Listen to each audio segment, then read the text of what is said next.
Hello everyone, welcome to the channel subject clarity. आज हम लोग class 7 unit 2 wit and humour का जो हमारी पोएम है अ फनी मैन, इसका जो पेज नंबर 61 का सॉल्यूशन है वो देखेंगे और साथ ही साथ इसकी कुछ एक्स्ट्रा एक्टिविटीज को भी हम प्रैक्टिस करेंगे। तो अगर अभी तक आपने डिटेल पोएम एक्सप्लेनेशन नहीं देखा है तो आप प्लेलिस्ट से जाकर के देख सकते हैं और डिटेल एक्सप्लेनेशन देखने के बाद आप इस सॉल्यूशंस को देखें ताकि ये पूरी तरीके से समझ में आए। और वैसे भी साथ ही साथ मैं इसके सॉल्यूशंस को समझाती जाऊंगी तो ये आपको समझ में आ जाएगा and it is very helpful for your upcoming exams. So please be connected with us. Let's start the activities, but please like, share and subscribe. तो चलिए हम अपनी एक्टिविटीज और एक्सरसाइज को स्टार्ट कर देते हैं। तो सबसे पहले हमें जो एक्सरसाइज गिवन है पेज नंबर 61 पर, वो फर्स्ट एक्सरसाइज क्या है? Work in pairs, identify the true statement, check your answers with the teacher. अच्छा, आपको यहाँ पे ये स्टेटमेंट्स दिए हैं, ये स्टेटमेंट्स पोएम्स के अकॉर्डिंग आपको बताने हैं कि ये ट्रू है या फॉल्स। तो अगर आपने वो वीडियो देखा हुआ है तो आप बहुत इजीली इसको बता पाएंगे कि कौन सा स्टेटमेंट ट्रू है या फॉल्स है। तो चलिए हम एक एक करके स्टेटमेंट को पढ़ लेते हैं। The poet says that she had never heard such an amusing song. अच्छा, जो सॉन्ग है उसको कौन गा रहा था? That a funny man. ये जो फनी मैन है ना, ये उस सॉन्ग को क्या कर रहा था? ग्राउंड पे बैठ करके सिंग कर रहा था। तो ये पोइट को हमारे कैसा लगा था? अम्यूजिंग लगा था ना, सरप्राइजिंग लगा था थोड़ा सा, लेकिन फनी भी लगा था। तो ये स्टेटमेंट हमारा ट्रू है। Next, the funny man was quite ill mannered. Ill mannered था क्या? नहीं, उसने कैसे एड्रेस किया था हमारी पोइट को? योर हाइनेस एंड आज द परमिशन, यानी उसके जो मैनर्स थे वो कैसे थे? काफी पोलाइट थे, यानी कि वो इल मैनर्ड तो नहीं था, वो मैनरफुल था और पोलाइट था। तो ये स्टेटमेंट इस तरीके से हमारा कैसे हो जाता है? फॉल्स हो जाता है। चलिए नेक्स्ट स्टेटमेंट देखते हैं। The funny man wore 2 hats on his feet. उसने 2 हैट फीट में पहन रखे थे ना। So through this picture we can see कि हैट्स शूज की जगह पहन रखे हैं और शूज को हेड की जगह यानी सर पे लगा रखा। तो देखिए इसने जो हैट्स हैं वो पैरों में, फीट में पहन रखे हैं।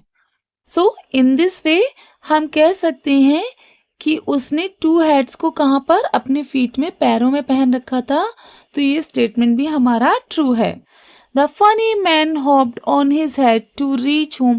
तो हमने लास्ट स्टेंजा में पढ़ा था जब उससे पोइट ने क्या पूछा था कि why do you wear hats on your feet. तो उसने उनका क्या रिप्लाई नहीं किया था और क्या किया था? वो हेड के बल हॉप करने लगा था और चला गया था। तो yes, this statement is also true. The funny man gave a rose to the poet. Is it true? तो उसने परमिशन तो ली थी, your highness can I give you some rose to smell, लेकिन उसने रोज नहीं दिया था। उसने दिया क्या था? उसने दिया था करंट, है ना? यही तो दिया था पोइट को। तो पोइट ने भी बोला था कि रोज की स्मेल बहुत फनी है, it appearance so funny, but उसने रोज प्रेजेंट नहीं किया था। तो in this way this statement कैसा हो जाता है? This statement is false. The funny man smiled at the poet. क्या वो पोइट को उसने देख करके स्माइल किया था? तो हाँ, हमने सेकंड स्टैंजा में पढ़ा था, ही स्माइल टू द पोइट। उसने पोइट को देख करके स्माइल किया था। तो ये स्टेटमेंट भी हमारा ट्रू है। आप चाहें तो स्क्रीनशॉट ले सकते हैं, और अगर आप ये सारे पीडीएफ फॉर्म में लेना चाहते हैं तो ये इसकी पीडीएफ आपको हमारे टेलीग्राम चैनल सब्जेक्ट क्लैरिटी के ऊपर मिल जाएगी। तो आप वहां से इसे डाउनलोड कर सकते हैं और सारे सॉल्यूशंस को देख सकते हैं। Okay, let's go to the next activity. Identify the words from the poem based on the meaning given. Share your answer with your classmates and teachers. आपको अपने आंसर्स किसके साथ? टीचर के साथ और क्लासमेट्स के साथ शेयर करने। आप चाहें तो कमेंट्स में मेरे साथ भी शेयर कर सकते हैं। तो देखिए फर्स्ट आपको क्या दिया? Small seedless resin. तो ये क्या था? अभी हमने देखा था उसने क्या दिया था पोइट को? उसने करंट दिया था, करंट बर्न। ठीक है, तो यहाँ पे हमारा जो आंसर बनेगा वो क्या बनेगा? करंट। ठीक है। मूव्ड अनस्टेडली, इसका मतलब होता है क्या? सो मूव्ड स्टेडली, अनस्टेडली इसका मीन्स क्या होगा? स्टैगर्ड, STAGGERED, ठीक है, तो ये इसका मीन्स होगा। चलिए नेक्स्ट एक्टिविटी हम कर लेते हैं। Complete the following sentence with a reason. आपको ये सेंटेंस कंप्लीट करनी है, लेकिन इसके साथ साथ इसका रीजन भी बताना है। तो the tone of the pome is light hearted है या फिर ह्यूमरस है। तो हमने देखा है पोम को जब हम पढ़े, जैसे कि हम इसका टाइटल भी देखते हैं, इसका टाइटल क्या है? आ फनी मैन। तो फनी से ही हमको समझ में आ रहा है कि इसमें क्या है? फन है, मजा है, इंटरेस्ट है। तो आ फनी मैन से ही हम समझ सकते हैं कि ये पोम की जो टोन है वो कैसी होगी? ह्यूमरस होगी, ना कि लाइट हार्टेड। बिकॉज अब इसका रीजन बताना है। तो इसका रीजन क्या हो सकता है? इसका रीजन है the funny man's absurd playful actions create a comic relief. कि इस पूरी पोम के अंदर जब हम पढ़ रहे हैं तो हम देख रहे हैं कि फनी मैन की जो एक्टिविटी हैं वो प्लेफुल हैं, जॉयस हैं, और वो फन क्रिएट कर रही हैं और अब्सर्ड है थोड़ी सी। तो इस तरीके से हम कह सकते हैं इस पोम की जो टोन है वो ह्यूमरस है, एंड फनी मैन कैसा शो हो रहा है? प्लेफुल एक्शंस है उसके, जो कि एक कॉमिक इफेक्ट को क्रिएट कर रहा है। Okay, the next is the rhyme scheme of the pome is. अच्छा, राइम स्कीम हम कैसे देखते हैं ये मैं आपको पूरा डिटेल में पोम दिखा करके ही बता देती हूँ। So let's see. देखिए राइम स्कीम हम जो लास्ट वर्ड होता है लाइन का उससे निकालते हैं। जैसे हम देखो मैन, मैन किसी और वर्ड से राइम कर रहा है क्या? स्ट्रीट के साथ नहीं। राइमिंग वर्ड हमने देखे ना, जो सेम साउंड के होते हैं उन्हें हम क्या कहते हैं? राइमिंग वर्ड्स बोलते हैं। तो मैन और स्ट्रीट दोनों के साउंड डिफरेंट है, यानी कि हम इस, तो देखिए स्टेंजा वाइज हम राइम स्कीम निकालते हैं। देखो मैन किसी और वर्ड से राइम नहीं कर रहा है, तो हमने जब इसकी राइम स्कीम बनाई तो इसको हमने ए राइम कर दिया। स्ट्रेट मैन से राइम नहीं कर रहा था, इसलिए इसको बी कर दिया। हेड भी किसी से राइम कर रहा है क्या? नहीं कर रहा है, तो हम इसे सी कर दें।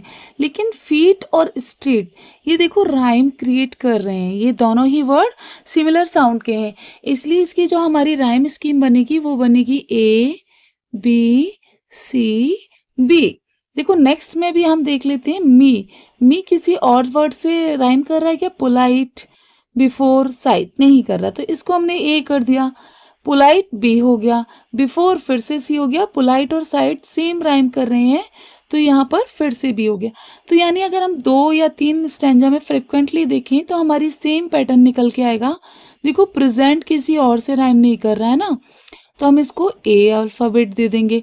रोज और नोज ये दोनों राइम कर रहे हैं, तो ये दोनों बी बी कर दिए, और बन भी नहीं कर रहा है यानी कि सी। यानी अगर हम ये पैटर्न देखें तो हमारी राइम स्कीम का यही पैटर्न बन रहा है, ए बी सी बी, यही हमारी राइम स्कीम है। Okay, so the rhyme scheme of the poem is ABCB and it gives a musical playful quality to the poem। और ये राइम स्कीम ही है जो इस पूरी पोएम को कैसी क्वालिटी दे रही है? कि म्यूजिकल बना रही है, प्लेफुल क्वालिटी बता रही है ना पोएम के अंदर। तो ये हम पूरा इसको मेंशन कर देंगे। नेक्स्ट अब देख लेते हैं, the poet has frequently repeated the word funny in order to. अच्छा, वो वर्ड जो फनी है वो बार बार रिपीट क्यों कर रहा है? What was the purpose of that poet? The poet has frequently repeated the word funny in order to emphasize, highlight the man's strange silly behavior। इसके थ्रू ये बताना चाह रहे हैं कि उसमें जो मैंस का बिहेवियर है वो सिली है, स्ट्रेंज है, इसलिए यहाँ पे एम्फसाइज करने के लिए फनी वर्ड को पोइट ने कई बार यूज किया है। चलिए हम अगली एक्टिविटी करके देख लेते हैं। Choose the correct answer from the option given in the bracket. तो आपको यहाँ पे ऑप्शंस दिए हैं, इसी ऑप्शन में से किसी एक ऑप्शन को यहाँ पर पुट करना है। The poem uses vivid imagery to create a. अच्छा, पोएम के अंदर आप देखोगे कई सारी इमेजेस क्रिएट की गई हैं, वेराइटी ऑफ इमेज।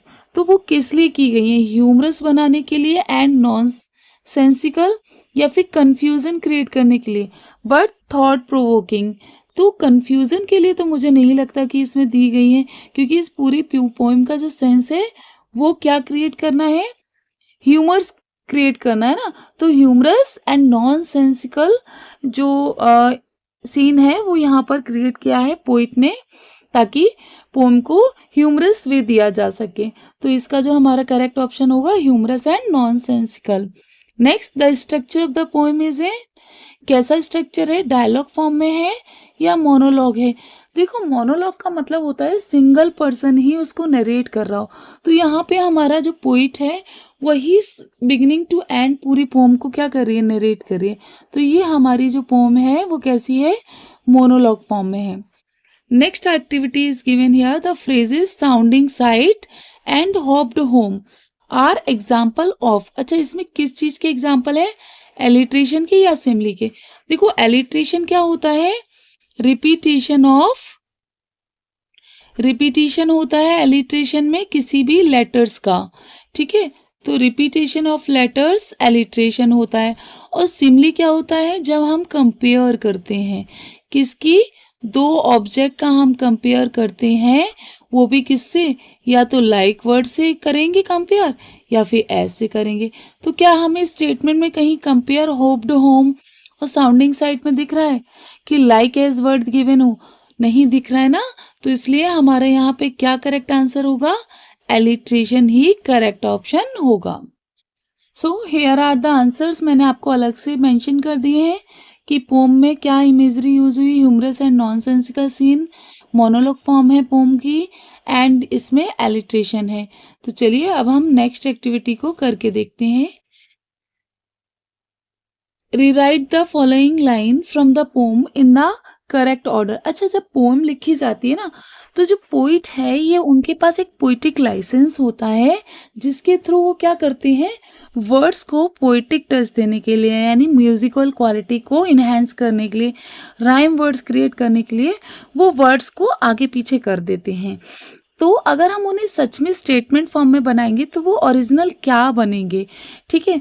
तो उन्होंने यहाँ पर इन्वर्जन यूज किया है, तो इसका करेक्ट ऑर्डर क्या होगा, तो but never had I seen before such a funny sounding site, ये तो इन्वर्जन है। लेकिन इसका करेक्ट ऑर्डर क्या होता है, हम देखते हैं जब हम स्टेटमेंट बनाते हैं तो हम सबसे पहले क्या लिखते हैं, सब्जेक्ट लिखते हैं, फिर हमारी आती है हेल्पिंग वर्ब, इसके बाद हमारा क्या आता है, अगर कोई एडवर्ब दिया है तो हम वो एडवर्ब लिख देते हैं। तो आई हैड नेवर सीन, ठीक है। अब इसके बाद हमारी क्या आएगी, एडवर्ब के बाद आती है वर्ब, फिर बाकी जो भी कुछ है वो सारा की सेम ही रहेगा हमारा। तो सच अ फनी साउंडिंग साइट आगे आ जाएगा। तो इस तरीके से हम जो है इसको करेक्ट कर देंगे, जो ये इन्वर्जन फॉर्म में दिया है, यानी कि हमारा जो करेक्ट स्टेटमेंट बनेगा वो क्या बनेगा, I had never seen such a funny sounding site before. तो यानी कि इस तरीके से हम इसे करेक्ट ऑर्डर में लिख लेंगे। Why was the poet uses phrases like funny sounding sight? अच्छा, अभी हमने स्टेटमेंट में देखा उसने क्या फ्रेज यूज करी, फनी साउंडिंग साइट। तो ये क्यों की है पोइट ने, funny feeling sound with reference to the funny man. तो अभी यहाँ पे फनी मैन के रेफरेंस में आपको ये दिया गया है, तो इसका रीजन बताना है। The poet has used these unusual phrases to show how strange and amusing the funny man's action were the, कि उस जो फनी मैन था ना उसके एक्शंस कितने अम्यूजिंग करने वाले, फन क्रिएट करने वाले और स्ट्रेंज थे, यानी कॉमन नहीं थे, जैसे सब करते हैं वैसा बिहेवियर नहीं था उसका। His behaviour was so silly and non sensical, यानी जो सेंस नहीं है उसके बिहेवियर में, कोई भी ऐसी सिली सा बिहेव किया उसने, तो वो सिली बिहेवियर क्या क्रिएट कर रहा है, फन क्रिएट कर रहा है, अम्यूजमेंट क्रिएट कर रहा है। Words could not describe him properly, और उसके जो वर्ड्स हैं वो प्रॉपरली डिस्क्राइब नहीं किए गए। The phrases highlight both the humour and the absurdity of the situation, making the reader laugh and enjoy. तो ये जो पोएम का मोटिव है ना, वो बस इतना सा है कि इसको पढ़ने वाले को बहुत इंजॉय मिले, रीडर को खुशी मिले। तो इसलिए यहाँ पर पोइट ने ह्यूमर एंड अब्सर्डिटी सिचुएशंस को क्रिएट किया है। Okay, let's go to the next activity. Can you think of any real world situation where people do similar things of fun, entertainment or performance? तो ये आप answer अपने according भी लिख सकते हैं, बट हाँ, मैंने यहाँ पर कुछ सिचुएशंस आपको दी हुई हैं। जैसे yes, in the real world people also act in funny और unusual way to entertain other. बहुत सारे तरीके हैं जिससे हम लोगों को एंटरटेन करते हैं, फनी बिहेवियर शो करते हैं। तो ऐसे बहुत सारे एक्ट हैं। जैसे हम क्लॉन्स देखते हैं सर्कस के अंदर, जो बहुत ज़्यादा ऑड क्लॉथ्स, कलरफुल क्लॉथ्स पहने रहते हैं। पेंट देयर फेसेस, उनके फेसेस पे से पेंट किया हुआ होता है। परफॉर्म सिली ट्रिक्स, और कुछ भी सिली सी ऐसे अनयूजुअल सी ट्रिक्स को वो प्ले करते हैं जिससे उनकी जो ऑडियंस है वो कैसी हो जाए, लाफ करने लगे, उन्हें मज़ा आए, फन आए।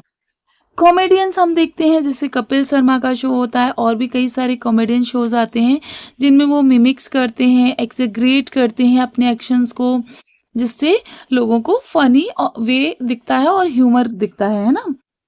स्ट्रीट परफॉर्मेंस होते हैं, कई सारे मैजिशियंस होते हैं जो मैजिक ट्रिक को दिखा करके लोगों को सरप्राइज और एंटरटेन करते हैं। फैंसी ड्रेस कंपटीशन, ये ज़्यादातर प्ले ग्रुप के बच्चों के साथ बहुत होता है, और आपने भी होप सो कई बार देखे होंगे fancy dress competition. It is very common in the school. ये dress up like a fancy dress, कभी किसी और तरीके से ड्रेसअप होते हैं, कभी लीव से वो डेकोरेट करते हैं खुद की बॉडी को, एंड कभी वो रानी लक्ष्मीबाई बनकर आते हैं। तो there are various experience of fancy dress costume, और वो जो कॉस्ट्यूम होते हैं वो भी कई बार अनयूजुअल वे क्रिएट करते हैं फन का। तो ये सारी कई सिचुएशन मैंने दी हैं, आप चाहें तो अपने अकॉर्डिंग भी कोई सिचुएशंस बता सकते हैं।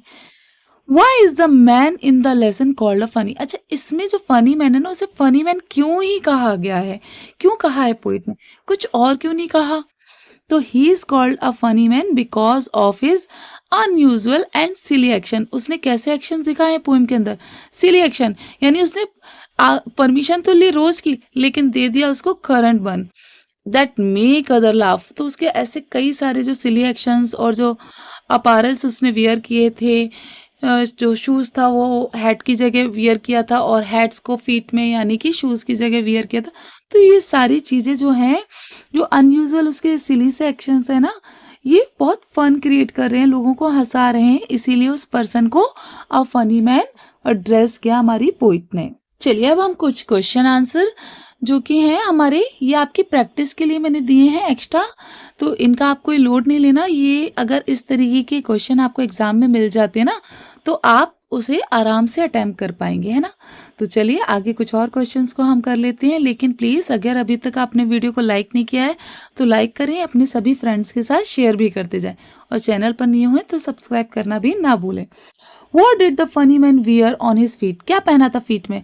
तो उसने शूज की जगह क्या पहना था? हैट्स पहने थे। आप चाहें इतना ही आंसर लिख सकते हैं, और अगर अच्छे मार्क्स में ये आंसर दिया है तो इसे थोड़ा सा एग्जिग्रेट कर सकते हैं। That made people laugh at his strange behaviour. उसका ये स्ट्रेंज बिहेवियर ही था कि जो उसे फनी मैन बनाया था और लोगों को लाफ करा रहा था। Next question, what did the funny man wear on his head? Head पे क्या पहना था उसने? तो ही वो शूज ऑन हिज हेड, उसने शूज पहना था, and which looked very odd and funny, उससे भी वो बहुत ऑड और फनी लग रहा था। How did the people react to the funny man? लोग उसे देखकर कैसे रिएक्ट कर रहे थे? पीपल लाफ्ड एट हिम, लोग उसे देखकर हंस रहे थे, and enjoyed his strange and funny behaviour. उसका जो सिली बिहेवियर था ना, सिली एक्शंस थे, इससे एंजॉय कर रहे थे उसके बिहेवियर को। What is the central idea of the poem या lesson A Funny Man? तो the lesson tell us the humor and laughter are part of life, कि हमारी लाइफ का बहुत मोनोटोनस हो जाएगी हमारी लाइफ अगर इसमें फन ना हो, ह्यूमरस ना हो। तो हमें ह्यूमर और लाफ्टर जो है हमारी पार्ट लाइफ का बहुत ही इम्पोर्टेंट पार्ट है। तो funny person spreads Joy by doing unusual things. यहाँ पे जो फनी मैन है ना, वो क्या कर रहा है? हमारे जॉय, हमारे लाफ्टर को एक्सप्रेस कर रहा है, स्प्रेड कर रहा है, बढ़ा रहा है, for doing some unusual things. तो ये जो अनयूजुअल सी चीज़ें कर रहा है, ये हमें लाफ्टर दे रही हैं, मज़ा दे रही हैं, इंजॉय करा रही हैं। चलिए इसके साथ साथ अब हम कुछ छोटी सी एक्सरसाइज और कर लेते हैं। तो इसके आंसर आप पहले खुद करके देखिएगा, ये करेक्ट ऑप्शन टाइप से हैं, तो आपको बताते जाना है। The poet found the song amusing, उसे क्यों अम्यूजिंग लगा था सॉन्ग? ट्यून वॉज स्वीट, इसकी जो ट्यून थी वो बहुत स्वीट थी। द वर्ड्स वर सिली, उसमें जो वर्ड्स यूज करा था वो बहुत सिली थे, and the singer was funny. तो जो मेन आंसर है वो यही है कि उसका सिंगर बहुत फनी था, उसने बहुत फनी फनी एक्टिविटी, सिली एक्टिविटी की थी, और जो गाना भी वो गा रहा था बहुत स्ट्रेंज तरीके से था। ठीक है। द फनी मैन्स मैनर, अच्छा मैनर्स कैसे थे उस फनी मैन के? रूड तो थे नहीं, पोलाइट हाँ थे, स्ट्रेंज भी नहीं थे, वो मैनर्स उसके बहुत पोलाइट थे, उसने बहुत सॉफ्टली बात की, योर हाईनेस किया, योर परमिशन ली रोज प्रेजेंट करने से पहले, तो उसके जो मैनर्स थे बहुत ही सॉफ्ट और पोलाइट थे, वो काइंड पर्सन था। The funny man give the poet, क्या दिया था उसने? रोज दिया था? नहीं, रोज की तो परमिशन ली थी। करंट बन, हाँ दिया उसने, करंट बन ही था, स्वीट भी नहीं दी थी। The funny man had shoes on his feet, हाँ पहने तो थे, hats on his feet, shoes hat पे थे, और उसने क्या किया था? शूज को हेड पर पहना हुआ था, और जो उसका हैट था, हैट्स को उसने कहाँ पहना था? फीट में पहना था। यही तो स्ट्रेंज बिहेवियर था जो उसे फनी मैन बना रहा था। And caps on his feet, caps नहीं थे, उसने क्या पहन रखा था? हैट्स फीट में पहन रखे थे, शूज फीट में नहीं पहने थे। तो हमारा आंसर हो जाएगा हैट्स ऑन हिज फीट। ठीक है, ये हमारा करेक्ट ऑप्शन होगा। At the end of the poem the funny man, last में फनी मैन ने क्या एक्टिविटी की? वॉकड होम, चल के घर गया, हॉप्ड होम या हॉपिंग करते हुए, ऐसे जिसे फ्रॉक्स करते हैं ना ऐसे, या दौड़ते हुए रैन होम, तो वो हॉप्ड होम यानी हॉपिंग करते हुए, उछल कूद करते हुए वो अपना घर चला गया। तो that's all about the solution. बाकी के जो सॉल्यूशंस और एक्टिविटी हैं वो हम नेक्स्ट वीडियो में लाएंगे, ताकि वीडियो थोड़ा सा लेंदी ना हो। अगर आपको वीडियो पसंद आया तो प्लीज़ एक लाइक ज़रूर करें, और अपने दोस्तों के साथ शेयर करते रहें, सब्सक्राइब करें। ऐसे ही और वीडियोस हम जल्दी ही लेकर आएंगे आपके लिए। तब तक हमारे साथ कनेक्टेड रहें। Thank you, have a great day.